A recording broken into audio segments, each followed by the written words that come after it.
Hello mga idol, ipakita ko lang po itong aming, bakod. Ayan, sira-sira na. At ayan po ngayon ang aking gagawin. At, kahit nga po, kulang sa budget, kailangan na talaga naming gawin 'yan kasi itong aming hollow blocks, ayan, oh, mga idol, nilulumot na at, medyo humihina na. Yung parang, madali na siyang madurog mga idol at kailangan na naming ibakod 'yan para naman, mapakinabangan pa. At ayan na nga po, sinisimulan ko ng putol diyan ng pang-anilyo mga idol.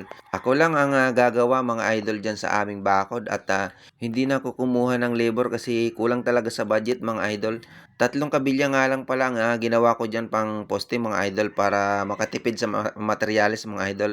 Ang importante, may bakod ka kasi parang hindi safe matulog 'pag, wala kang bakod mga idol. Lalong-lalo na, malapit ka sa daanan. Pero kahit nga may bakod mga idol, kung talagang may gustong pumasok sa bahay niyo, mapapasukan ng bahay niyo. Kasi nung, 2001 ay kami ay nanakawan. Kahit na may bakod na kami nun, nanakawan pa rin. Umalis kasi kami nun, dun kami natulog sa mga magulang ng aking, misis. At, pagbalik namin ng umaga, napansin ko, bukas na yung aming nilalagyan na pera. At, wala na yung aming, pera. Yun po ay, kinita namin ng 1 linggo at yun na rin sanang aming ipamimili para sa aming paninda ulit. Kaso wala na. Kaya ayan, nangutang na naman para may pang, pamimili para pang puhunan ulit mga idol. At balik na tayo dito sa aking ginagawang bakod mga idol. Ayan at hinuhulugan ko na itong aking, mga poste mga idol. Ito ang last na aking hinuhulugan. Yung mga naandun sa unan ay nahulugan ko na. At, medyo nahihirapan ako dito maghulog kasi solo kasi ako walang humahawak ng poste 'pag, gumagalaw ulit 'yan. At ito ngang aking cameraman ay napakalikot din mga idol. Ang aking cameraman diyan ay si Axel kaya ayan medyo malikot siya kumuha ng, video. At, paulit-ulit ako diyan ng, susukat ang paghuhulog. Kasi medyo nahihirapan talaga ako diyan 'pag walang humahawak diyan sa poste. Kasi 'pag binitawan mo, gumagalaw ulit.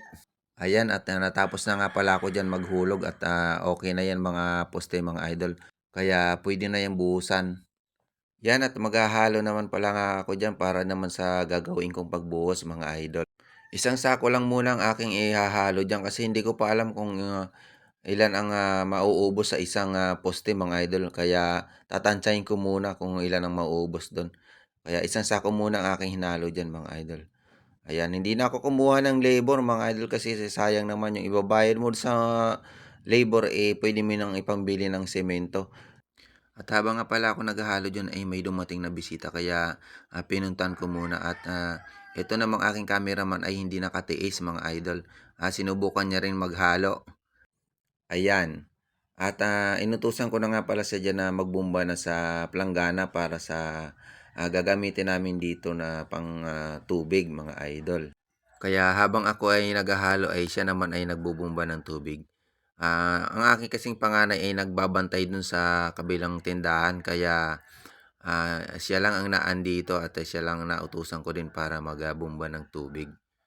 At ayan, at, habang ako ay nagpapahinga ay siya na lang ang, naglalagay ng tubig diyan.